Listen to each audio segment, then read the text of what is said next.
Welcome to the 5th Amazing Race Canada 5 podcast for reality TV warriors. I'm Logan Saunders, and joining me, as ever, is the guy who is always doing NSYNC, Michael Harmstone. But which member of NSYNC? Well, let's see. Lance Bass used to date Riken from Amazing Race 4. So, I'm going to say you're doing Chris Kirkpatrick. Gutsy choice. Because that's who everyone clamors over is Chris Kirkpatrick. What a weird way to start the podcast. And finally we have a real episode to talk about. A good episode to talk about. Yeah, a pretty good episode to talk about. It's I never knew that the gay couple would be the team to win their first leg of the season when a task was called NSYNC in the episode. That just surprised me so much. And there's actually a genuine surprise at the end when they say, "Oh yeah, we're going to Bangkok." Yeah, no one knew that online. Yeah, because my reaction was, "What? They went to Thailand?" Like, nobody knew that. Everyone knew about Shanghai, but nobody knew about Bangkok as well. I wonder if they're doing like 2 tasks in Shanghai and then like a couple in Bangkok, so that maybe one of the tasks was at the Canadian embassy, so no one really knew, or they chose really, obscure locations. I think, just looking at the press pictures for next week, I think there's only one task in Shanghai. That the Montreal deli thing that was shown on the clue, it is not a spoiler since it was shown at the end of this episode when Andrea Ebonie opened up their clue, but they were going to a Montreal deli truck in Shanghai and have to repeat the Cinerama Mandarin phrase from the task at the start of this episode. Yeah, given that there's at least 3 tasks actually in Bangkok, I can't see there being that many in Shanghai. No, they're probably just taking a high-speed train to Shanghai, one more Cinerama plug, and then everyone's thrown on the same flight to Bangkok. There is an amazing active route info that I've seen. It's not the one that was shown in the preview? No, it wasn't shown in the preview, this one.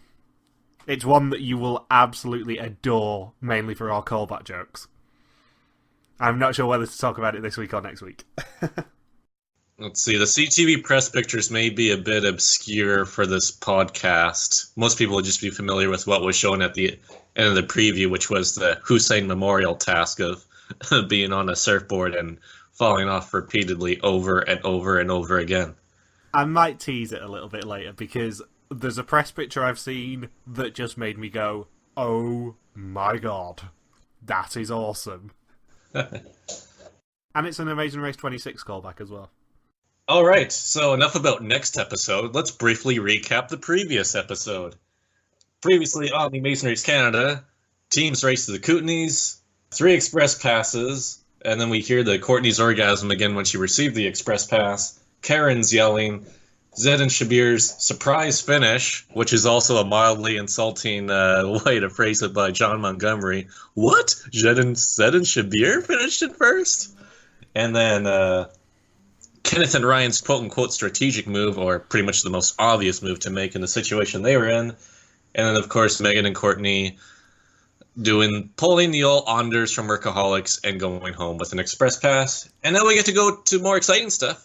As Zed and Shabir open up the clue, and straight up it says, "Go to the Great Wall of China, not Selkirk College." Yeah, I'm worried that they're setting us up to try and like Kevin and Ryan, with all the praise that they're getting in the previous ones, like them being strategic and, all that sort of great stuff. We gave the express pass to a team that we knew was not going to use it when we were both going to be in a tie for last place. We knew that was going to happen all along. No, you didn't know that, Kenneth and Ryan. Shut up. And I love how we recorded last week's podcast on a Thursday night, Friday morning. I love how everything came out the woodwork about that episode afterwards. Like the fact that one of them studied at Selkirk College for 2 years.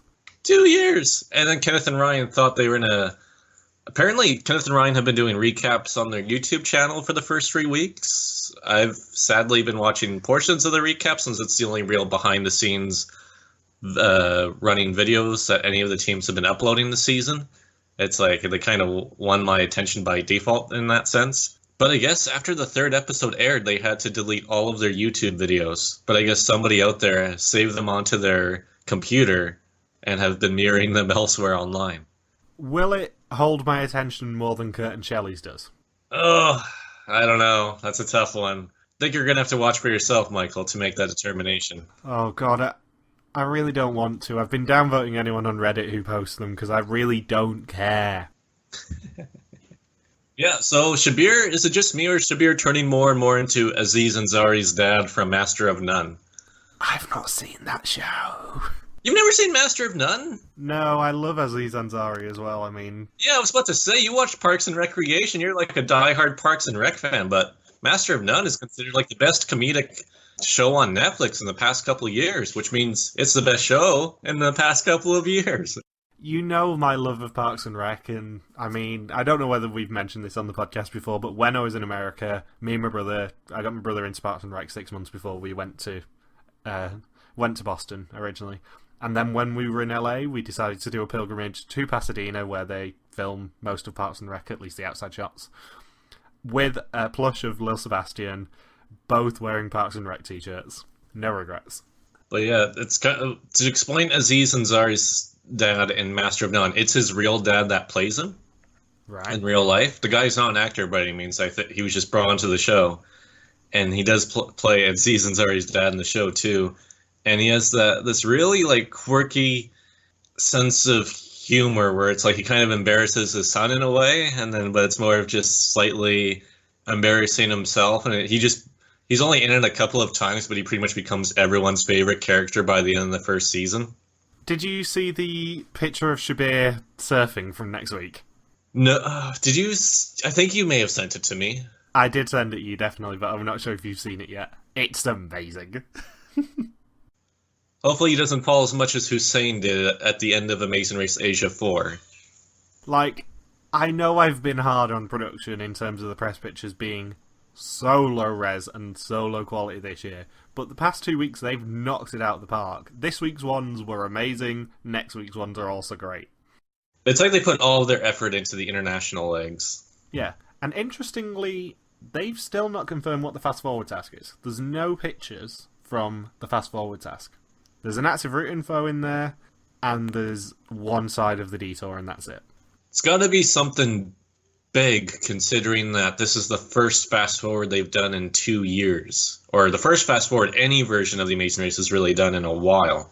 What about Asia? The American version had the one last season. That was its first one in a while, and that was that huge skydiving task. And then Asia, what was Asia's last year? Asia was the rice bowls. Oh, yeah. Oh, it could be that one again, I guess. They're in Thailand. Well, the hint that they've given is it's something to do with kicking. Kicking. Yeah. Which means, because it's Amazing Race Canada, it'll be a sport of some description. It'll be kicking James Duthie in the balls over and over and over again. And then whoever is the first team that makes him quit the task is the team that gets the fast forward. Yeah, until he screams uncle. Until he screams uncle. Yes, to fit in with the Beijing masseuse task. And also, more information that came out this week. Had Aaron and Dev made it into round 4, they wouldn't have got China visas. They said they supposedly they might get temporary ones, but yeah, they were rejected visas to China before filming, and it makes you wonder, how are they allowed to be on this season if they can't even race for beyond leg 3? Were they that certain that Aaron and Deb were going to be gone in the first 3 eliminations? Surely production should have, not cast them on a season that features going to China. I wonder if it was just so last minute that they couldn't really justify cutting down the season to 9 teams, but didn't have a reserve team either. And I'm just going to go out on a limb and say that next year, they will most certainly have a team in reserve. Yeah. Do you know what the decoy locations were for Amazing Race 29? Because they did ask Brooke and Scott. No, I didn't know. There weren't any. Because they went to so many places that they didn't need visas for, they only had 2 visas. One was Brazil and one was Vietnam, and that was it. Oh, so no mystery there. Yeah. And, yeah, before teams go to the Great Wall of China, they do have to go to Cinerama's office in Vancouver. Fourth Vancouver visit in 5 seasons. That's hilarious. And they also get $650 on their card for this leg. Which, Andrea, did you read that article? Yeah, Andrea and Ebonie burned through that money. I'm surprised that wasn't mentioned in the episode at all, because that would seem like a storyline that would fit in for a team that comes in last on the leg. So what do you think happened, Michael? Because they said it pretty much happened it was the drive to the Great Wall where they burned all that money, right? Yeah, about 60 kilometers from the center of Beijing. Yeah, so they clearly wouldn't have had that much money to get back. No. Because in the article, they talked about how production was freaking out because The Amazing Race Canada, for those of you who don't know, gives out a huge amount of money at the start of each leg compared to any other version. It's pretty much impossible to run out of money on Amazing Race Canada. Like, I think, what was it, Season 3, we totaled it up and they had like $6,000, I think? Yeah, it was a lot of money in Season 3, definitely. Just an obscene amount to where you could be racing very comfortably in between route markers if you wanted to. And we actually have a situation where a team is able to burn through this huge, obscene amount of money that they're given, and then I guess production did not see this coming at all, much like Aaron and Deb's visas, that they were, I think the article mentioned that they were thinking about giving Andrea and Ebonie enough money just to get by to the pit stop, which seems like it'd be semi-illegal in the rules, but if they give out so much money in Amazing Race Canada that there's kind of like a unofficial, unwritten rule that no team is allowed to run out, then maybe that's possible, but yeah. I'm curious what your thoughts are, Michael. Well, it's quite impressive that they're the first team that we know of in Amazing Race Canada to actually run out of money. But also, fun fact, they get even more money for next leg. Did you do the conversion? Because they said it was in yen. Yeah, I've just done the conversion. It's the equivalent of 837 Canadian dollars. So they saw the mistake that Andrea and Ebonie made and were like, well, they'd have to overpay a lot of cabs to have this happen to them again. The best thing about this is the fact that they can spend so much money on giving teams money for the legs and not running out that they then don't do more than 3 international legs anymore. All I'm going to say is that Andrea and Ebonie's cab driver has probably eaten very well since that cab ride. If he was getting $650, then yes, he was. Yeah, in China, it's customary to tip the taxi driver 500%. Either that or the taxi driver in Canada managed to rob them blind as well. If I were Andrea and Ebonie, from now on, I would only want to travel in cities that have an Uber, because it's the only way they're going to avoid situations like this in the future. That's what Uber is for.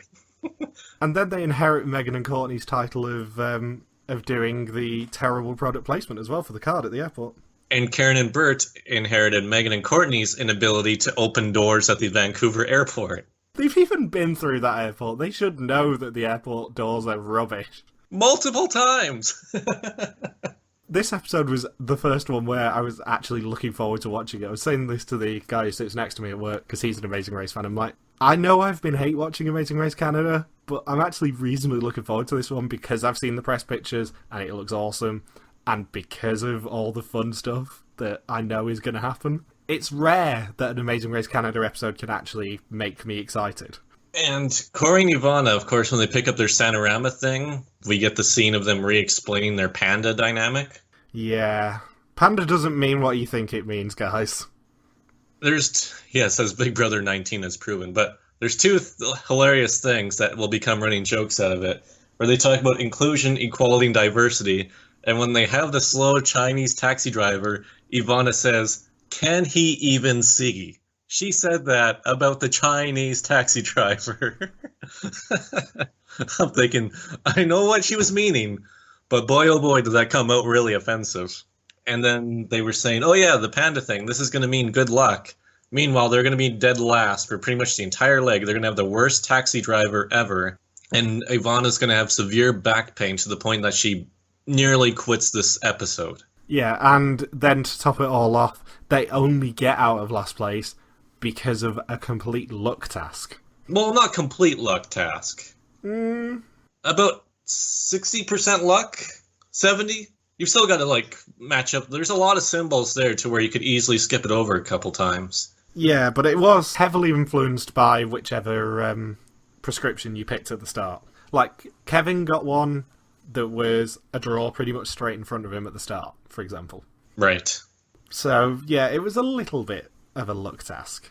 It wasn't a classic luck task like the hay bales, it was a bit of a luck task. Yeah, that's what I said, like 60, maybe we'll go 70% luck. And, Corey Nirvana's cab is slow. 5 kilometers an hour on a highway. And it wasn't even a classic Beijing traffic jam. He was just driving that slow. But then to top it all off, they get out of the car on a slip road of the motorway. Yeah, that wasn't really mentioned in the episode either, but they covered it in the article that the one newspaper put online, saying like they weren't even sure if what Corey and Ivana did was legal. No, I don't think it was. But there's not a lot more they could do about it. No. I mean, this leg was just sort of preparing me to go to Beijing next year. I have a question. When Kenneth and Ryan and Andrea Ebonie departed, they were shown as being 5 minutes apart, yet the previous episode was a sprint to the pit stop. Yeah, someone got a time credit. Yeah, or a time penalty, one of the two. Maybe one team was caught speeding or ran a red light or something, and because of all the, considering half of the last episode was dedicated to express passes and the fact there was 4 tasks last episode too, meant that certain things had to be cut out. Kevin and Ryan probably got a time credit for being Monty's favourite team. Yeah. You're my favourite, boys. Also, can we discuss Zed's amazing Monty impression? Yes, he is spot on with it. That was awesome. I know that's skipping ahead a lot, but still, I was well impressed. Or when Shabir is trying to compare Mandarin to hen singing, when Zed gives that really deadpan look at the camera, where he's like, he's not impressed. I wasn't that high on Zed and Shabir pre-season. I really like them now. They're not my favourite team because that's still Adam and Andrea, but I like them a lot. It's pretty much like Adam and Andrea and Ebonie, and then Zed and Shabir are probably my top 3 right now. Let's see whether they actually make it to the top 3. Probably not. Let's see. Oh, and did you notice the overused shot of the Great Wall of China that they used multiple times when it was clearly taken on a different day? Yeah, because there was not enough smog there. Yes, it's like, I'm pretty sure in all the other shots of this episode, it was the smoggiest atmosphere I've ever seen of any leg on The Amazing Race. And I've been to LA. Which is totally a city, by the way. Yes. But yeah, that smog was ridiculous. The smog's pretty bad in Beijing from what I've heard at the moment. Yeah, I know some other people have gone there in Shanghai. And Shanghai, I think, is supposed to be just as bad as Beijing, if not, like, the worst city in the world when it comes to smog. I think Beijing's supposed to be worse. Not 100%, but I think it is. It would make sense, but then Shanghai has been a lot more industrialized over the past, 10, 15 years, where it's just non-stop growth. But, I mean, it's all, at that point, you probably don't even notice that much of a difference between the two in terms of smog. No matter what, you're going to struggle breathing. Fun fact, the Cinerama pack actually included face masks as well. Really? No. It was believable enough to be true. Oh, face masks. I wonder if it was a face mask, if it meant that Ebonie could have had that, and she has a kitty face mask. I wonder if Cinerama would have given her a panda face mask. Quite possibly. Maybe Corey and Ivana had one of them. Yes. And then Ebonie got really jealous. Like, really jealous. So, of course, Andrea and Ebonie get the title of the episode with the It's a Butt Workout.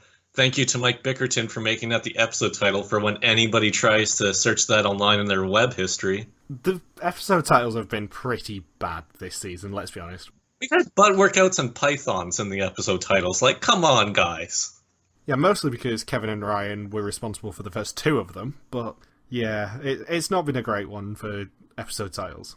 Didn't Gino and Jesse have a butt episode title as well in season 3? I'm being completely serious when I say this. Oh yeah, I can't believe I remembered this. Why this is the first thing I associate with Gino and Jesse this week. But it was the Okanagan task from season 3 when they go under the wires. Can't even remember what the episode title was for that one. I think it was him talking about his butt being too big or something like it was something along those lines for the episode title.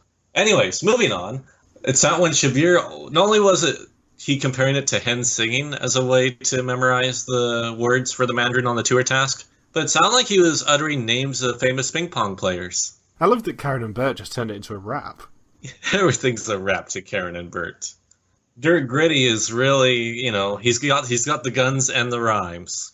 And for the first time all season, Adam and Andrea actually managed to reach the first task in first. Yes. Yes. Shay Shay Nay. Shay Shay Nay. Maybe not as promising when they leave the task, but, promising enough. Chris Tucker from Rush Hour did a better job with Mandarin than Adam and Andrea did, I think. Shay Shay Nay. I've never heard of Shishini pronounced as Shay Shay Nay. Watch me whip. Watch me Shay Shay Nay. Yeah. Watch me whip. Now watch me Shay Shay Nay. Now break your legs. Or in Ivana's case, break her back. Yeah. So, at the Great Wall, teams have to lead a tour of the Great Wall in 3 different languages to receive their next clue. And Adam and Andrea have an immediate advantage because they speak French. Yay! As well as the other Quebecois Alliance member, Andrea and Ebonie. Because Ebonie's a TV host. Kevin and Ryan not speaking French as much. No. Not so much. Yeah, the West Coast teams had a bit tougher of a time. Yeah, given that their second language is probably, Hindi. The fourth language, it wasn't aired, but the fourth language would have really given Megan and Courtney an edge, is that Newfie was the fourth language. And everyone just failed at it, so they just cut that one out and just kept it to the 3. And because this is a product placement task, we also have a judge there who's going, I'm sorry, you're not up to Cinerama standards. Yes.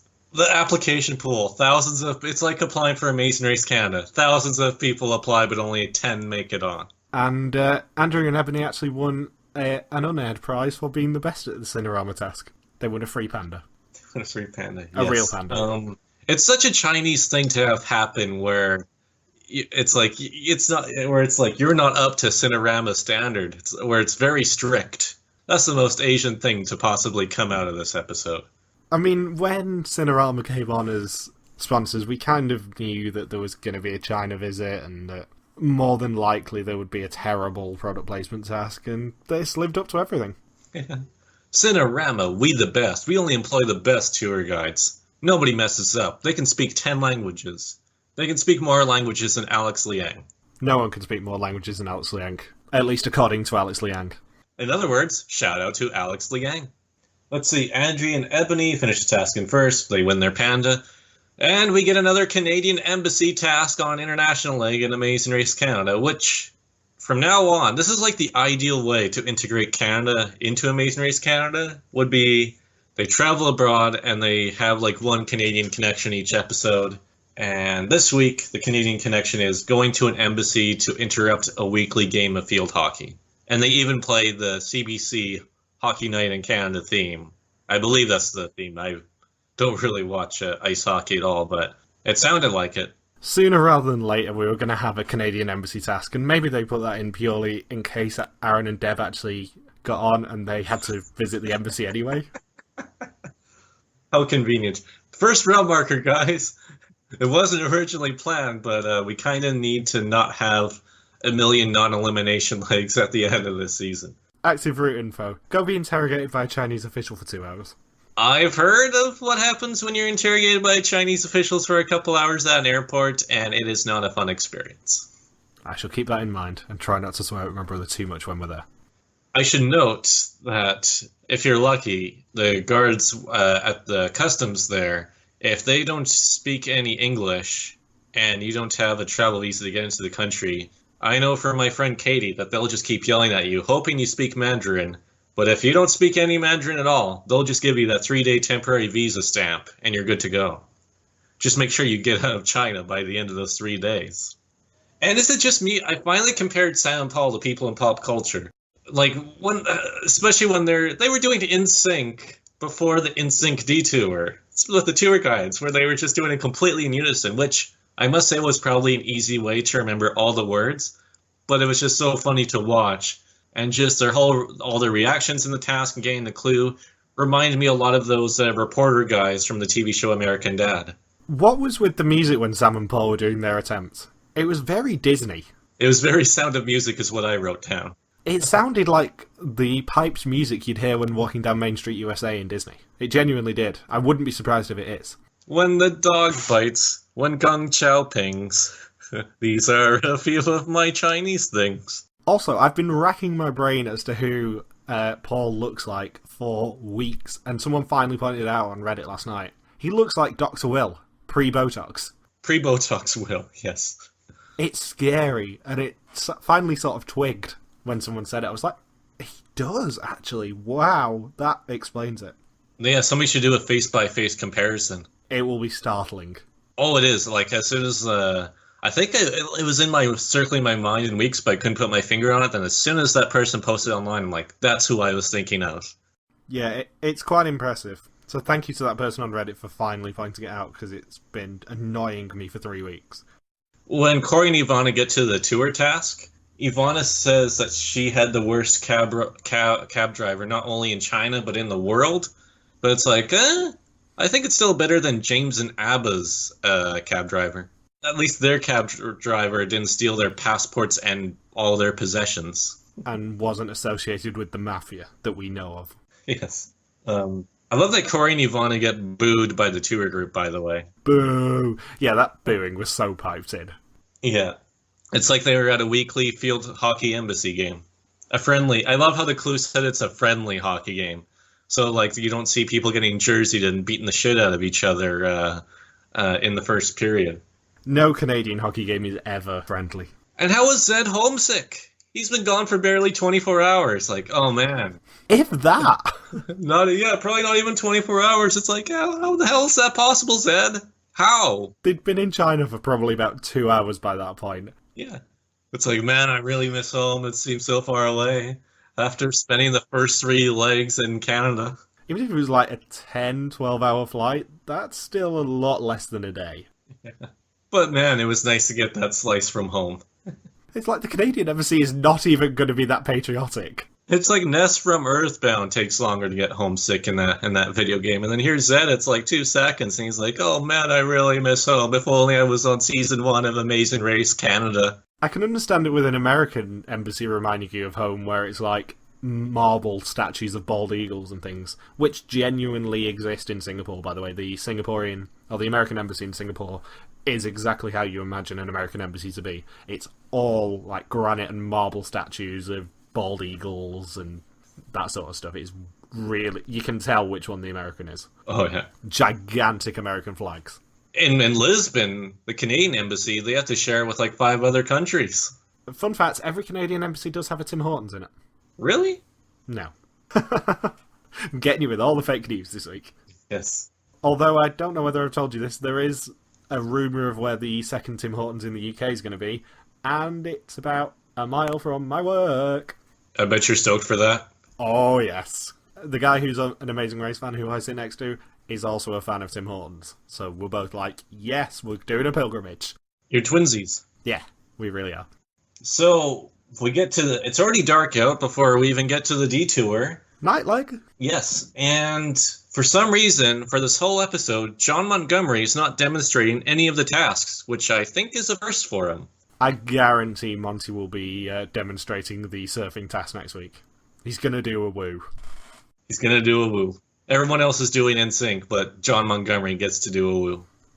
Do you reckon him and Woo would get on? I do. Get on or get it on? No, get on. Get on, yes. I don't want to see him get it on. That's something completely different. That's Amazing Race After Dark. Jesus, I don't even know how to follow that. Okay, so the detour, Keisha and Jen Hoffman's tears start going because the classic Amazing Race 14 Olympic diving task is brought back.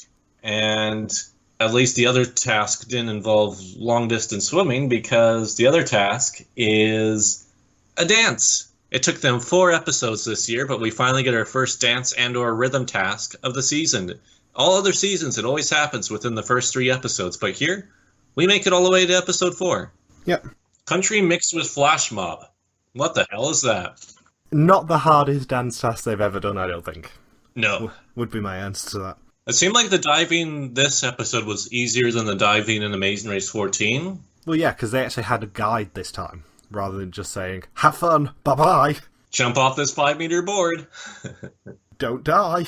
And they had a different point system. I believe in Amazing Race 14 was just they had to score 3 or higher with all 3 judges. Here it's just combined total of 20 points or more on a scale of 1 to 10 for all 3 judges. I thought it had to be a perfect score for Amazing Race 14. Perfect? I think it was. Oh. I'm pretty sure it was a perfect score that they needed. My apologies. Apology accepted, you typical Canadian. So Andrea, of course, has a fear of heights, so she doesn't want to do it. And we get the most colorful clothes possible as Adam looks like he is Andre from the League, especially in that hat. And when Kern and Bert dress up, Bert, I think, steals one of Cardinal Official's hats from one of his music videos.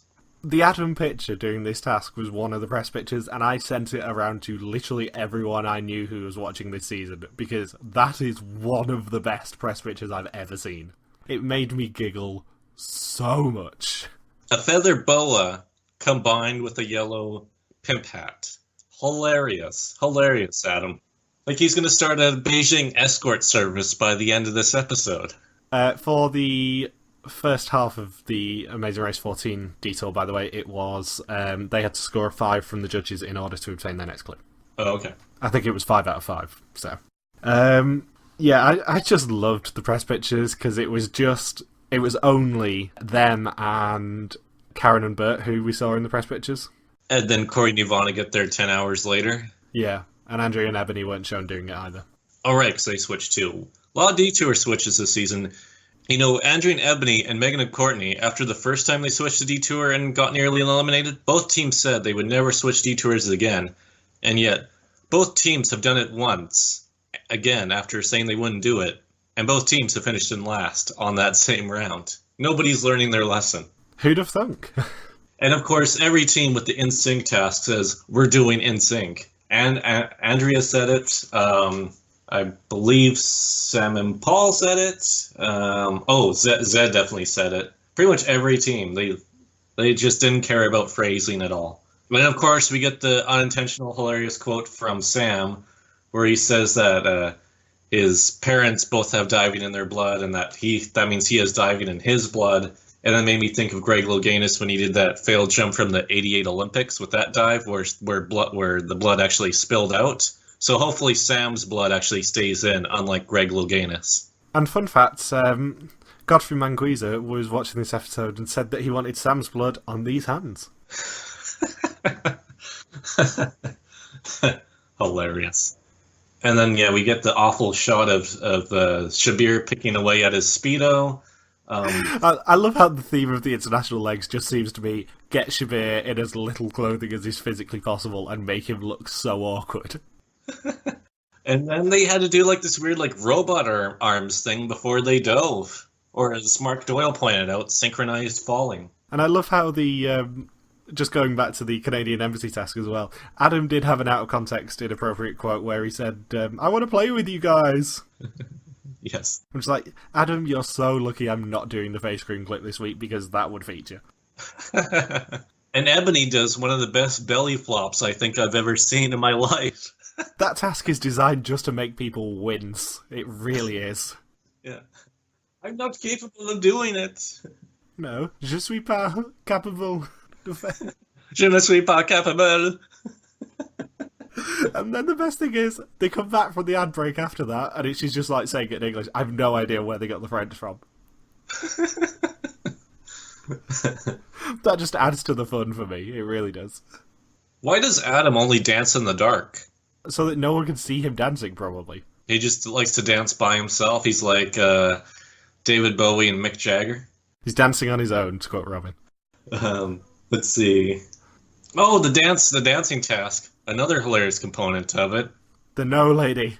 The no lady. No. That she was pretty good. But one of my other favorite parts is that the way that everyone was configured made it look like one of those Richard Simmons Sweatin' to the Oldies mixtapes. And the guy leading the dance was so enthusiastic. Yes. He didn't care about Ivana's back pain. He didn't care that Adam was embarrassed. He was going to lead that troop no matter what. Yeah, and look fabulous. Yes, looked very fab.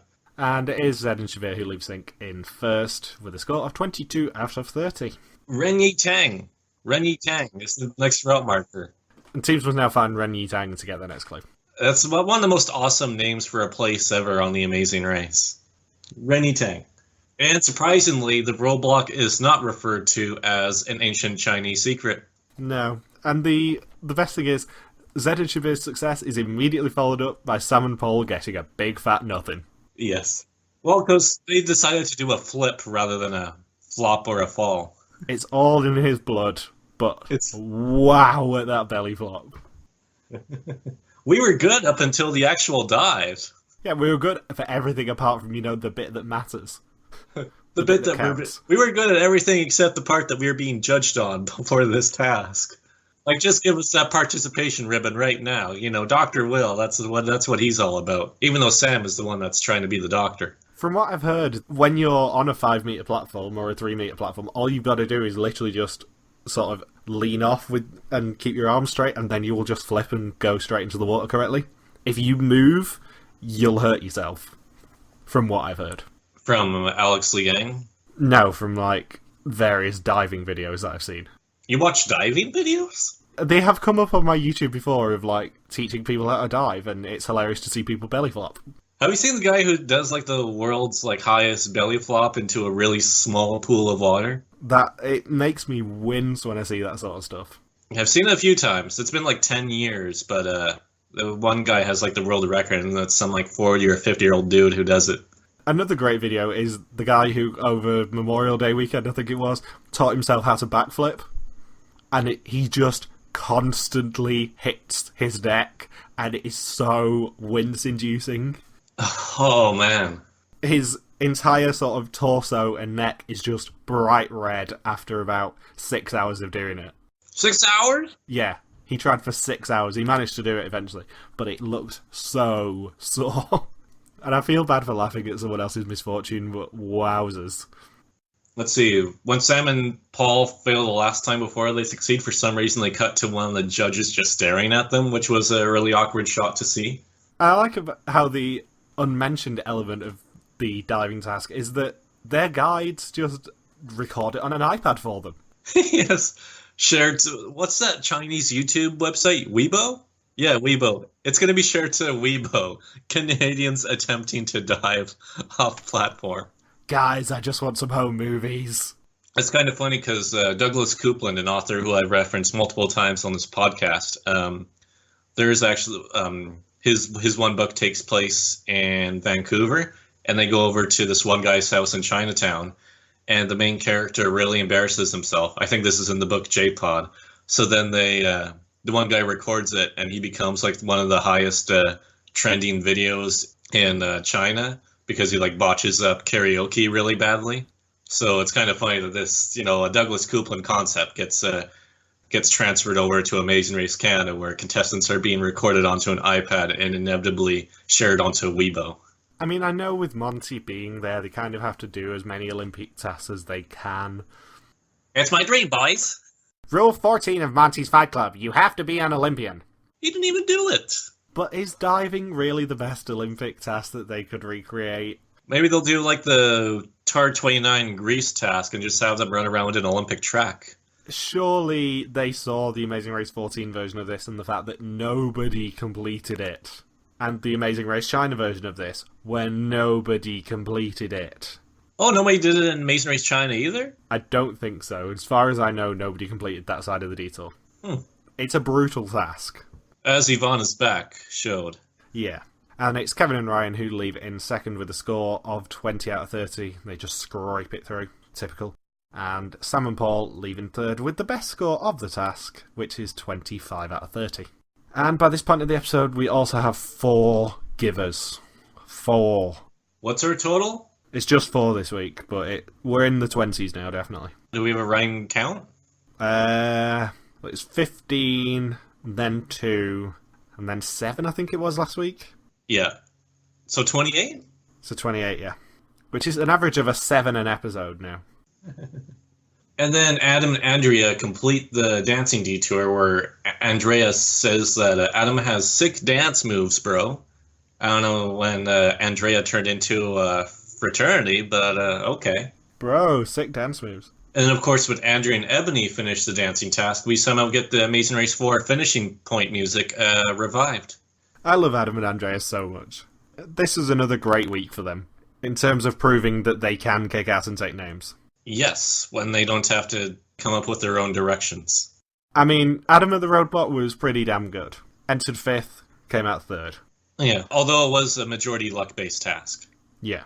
But still, I'm going to give them all the credit because I want them to win.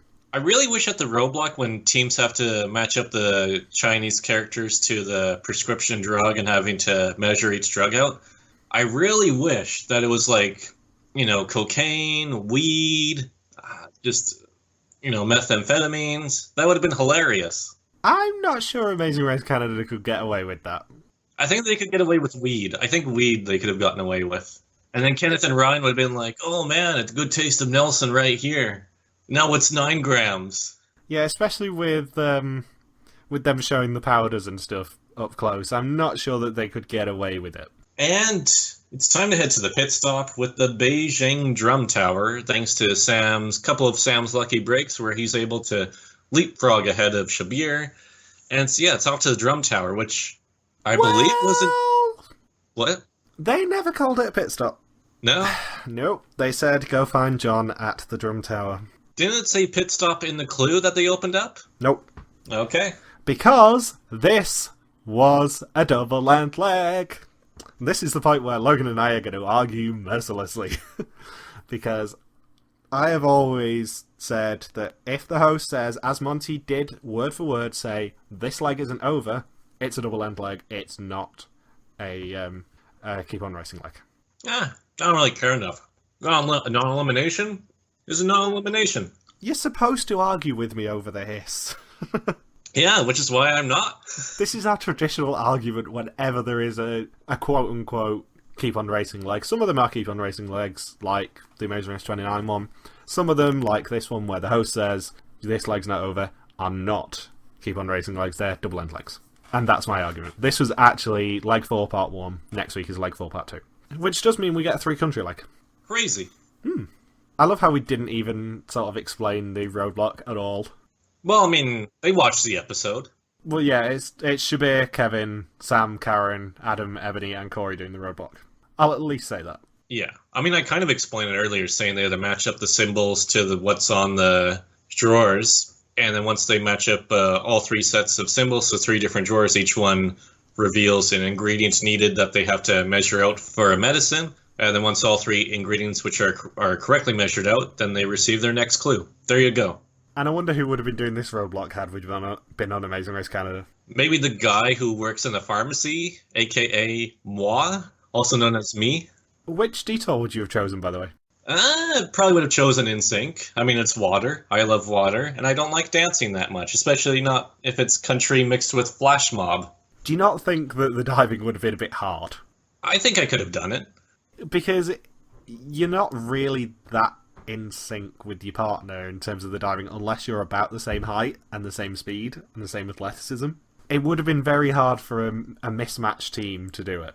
That's true. Which is why we only saw 3 teams, was it, complete it?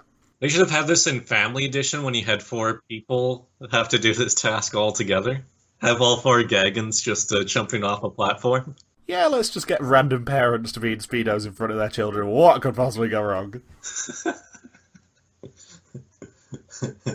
So yeah, Sam and Paul checking in first, and they win a legitimately quite good prize. One of the best prizes we've seen on Amazing Race for a long while. Probably one of the best prizes ever. 15-day trip through multiple cities in a country. Arguably it was kind of predictable given that, Cinerama basically sponsored the entire leg. But this is a legitimately good prize. It's better than Chicago. Chicago is going to be my new standard for stupid leg prizes, by the way. Did you see Zed responded to me when I made fun of Chicago as his leg prize? I didn't know. So somebody was saying, they get 15 days and Zed only got a Chicago trip. Then Zed responded to those comments on the Amazing Race Facebook page. And then I said, well, what if Jose Bautista gets traded to the Chicago White Sox or the Chicago Cubs? Then it's not so bad. And they said, I don't think he's going to get traded. But just in case, I do have a White Sox and a Cubs hat ready to be worn in case that happens. And did you see that Bickerton likes one of my tweets? Bickerton, sworn enemy of the podcast, liked one of my tweets. He's liked several of my tweets this season. I think I'm beating you so far. Yeah, but it's not competitive at all when it comes to Bickerton, because everyone knows that Bickerton hates me. Mainly because we have had many arguments on Twitter about Amazing Race Canada being reluctant to go international. So this was the tweet about Adam and Andrea, if I recall correctly? This was the tweet of the wonderful picture of Adam at the Detour. Oh, yeah. And, Bickerton actually liked my tweet for once, which is rare. Yeah, he didn't tell you to screw off or anything. No, he's my equivalent of James Duthie. Let's see. Second place goes to Zed and Shabir. They barely miss out on claiming Chicago and a 15-day trip in China. I wonder which one I'd rather take. And then after Adam completes the roadblock, Andrea spanks him for some reason, which was kind of weird to see on camera. Then they finish in third, and then Corey and Ivana say they're caught up, as if they're Usher. And then when Karen completes the roadblock, the scream she has when she completes the task sounds a lot like Fei Long's victory scream from Street Fighter. Exact same. Karen's apparently a Hong Kong mixed martial arts expert. And one point on when Adam and Andrea check in, I love that they completely blurred all the Under Armour stuff off Adam's shirt. Oh, Under Armour pulled out their sponsorship of the season. It just looks like he's wearing something really inappropriate because half his shirt is blurred. It made me giggle so much because I love random blurs on Amazing Race anyway, especially when they're not supposed to be inappropriate. And this is a great one. And yeah, Kevin and Ryan checking in fourth, and thank God Monty has stopped calling them by their obnoxious nickname. And then Karen and Bert checking in fifth. And it's Corey and Ivana who check in sixth. I love how when Corey, when they finish the dancing task, Corey lifts up Ivana, and she's like, my back, my back, my back, my back. And then when Corey finishes the roadblock, somehow Ivana doesn't have enough back pain to where she's able to jump repeatedly. And then at the pit stop, Corey looks like he wants to pick her up again and carry her another 30 feet. But because of her back, instead he just pushes her for 20 feet. I have the exact same note written down because I love that this week's recurring side joke was just that Corey keeps forgetting about Ivana's knackered back. Yeah. Every single time he touches her, she's just like, my back, my back, my back. Stop it. At least he didn't give her a panda bear hug. Andrea and Ebonie eventually finishes the roadblock, and they fawn over their cab driver in the most over-the-top and exaggerated way possible. When they're in the head-to-head showdown in the cab between Andrea and Ebonie and Corey and Ivana, right before the commercial break, Corey puts his arms up and folds his hands over his head as if he's showing off his biceps. It is hilarious. 2 tickets to the gun show. Yes. It's like, no, Bert, the real gun show's over at Team Panda. And yeah, Andrea and Ebonie check in last place. And they got the emotional speech about how they've learned so much about each other. And their company will do so much better now, and this essentially turns into an episode of Shark Tank or Dragon's Den. Yep, and Monty says, well, guys, we can't let you go back to your company just yet, because this is a double-length leg. Bye-bye. And also, you have to pay us back for the extra money we gave you.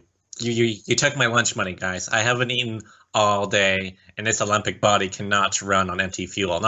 We don't even have petrol as a sponsor anymore to give me more fuel, guys. And you won't like me when I'm hangry. Yes. This is why I didn't have the energy to demonstrate any of the tasks this round, guys. I mean, I'm trying to cut back on my calories, but not by that much. Why is your impression of Monty going into Valley Girl now? Because it's a running thing now. It's like, totally, you stole my lunch. Andrea and Ebonie, I can't believe you did that. I didn't even, guys, I didn't even get my can of Campbell's soup this leg either. I'm just a hot mess. Do you think Campbell's soup is to Monty as spinach is to Popeye? Yes. He just crushes the can in his hand and just chugs it all in one go. Season 6, I'm running this race with olive oil. And yeah, teams must now take a train to Shanghai and find Tox Montreal-style deli. And once there, they have to repeat the Mandarin phrase that they learnt in the Great Wall Challenge to get their next clue. And they have 4,500 Chinese yuan for this leg of the race, or this part of the leg of the race.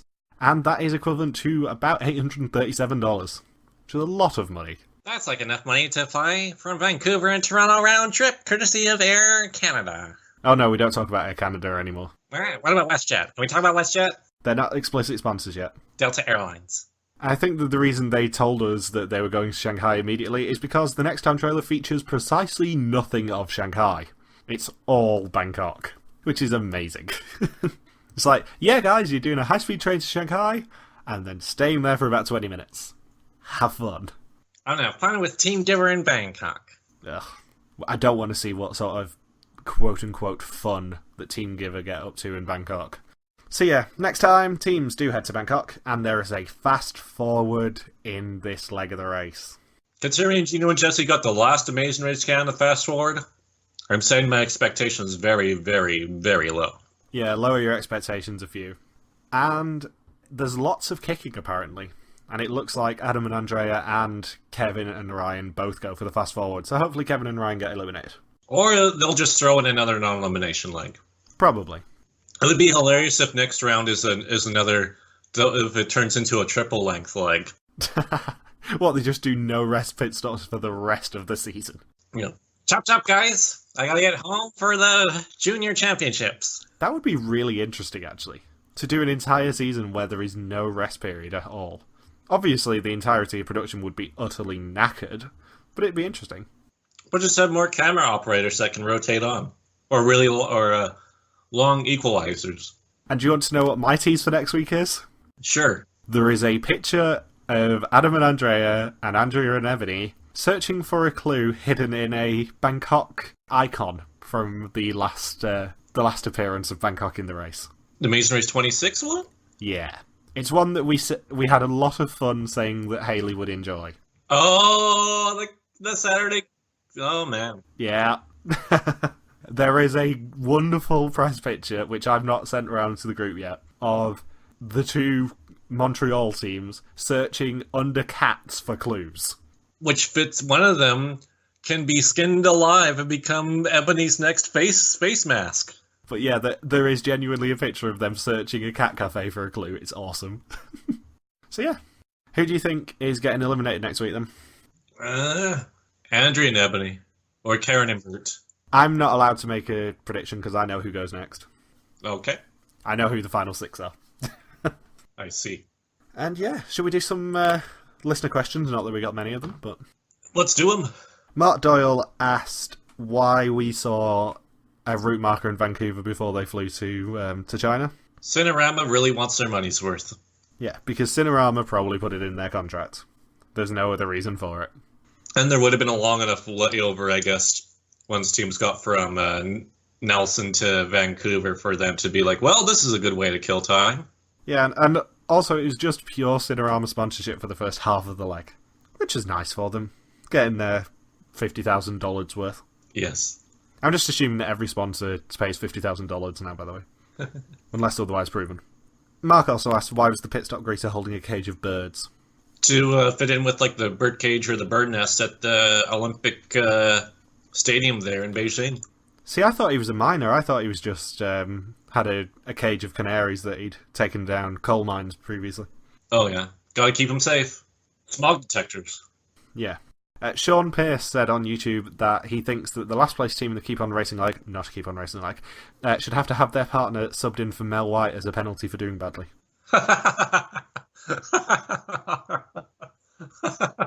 We've talked about penalising teams like that previously. I know we have. Like saying, you guys get to stay in the race, but you get the slowest camera operators. Yeah, you get Mel White and then the Israeli camera operators from Season 1. Who would Mel White replace? Would he replace Andrea or Ebonie? Or would he be a third teammate? No, he'd be a third teammate. It'd be a three-legged race, basically. So Mel White would be between them at all times. That is an Israel-style penalty. I love it. And does Mel White have to do the surfing task? Because yes. I would pay to see that. My groin!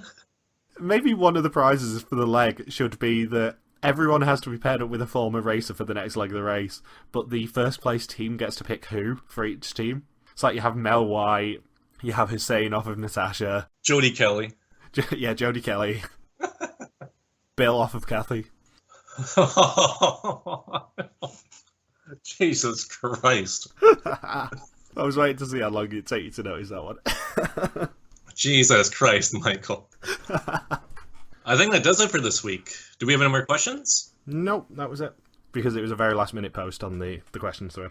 All right, so thank you for listening to this podcast once again. See, I bet you the guy on Reddit's going to be more negative than us about this episode. And on behalf of those of us at RTV Warriors, thank you for listening, and peace out, and just chill till the next episode. 204 podcasts. Oh my goodness, guys. Zed and Shabir, your team number one. I want to play with you guys.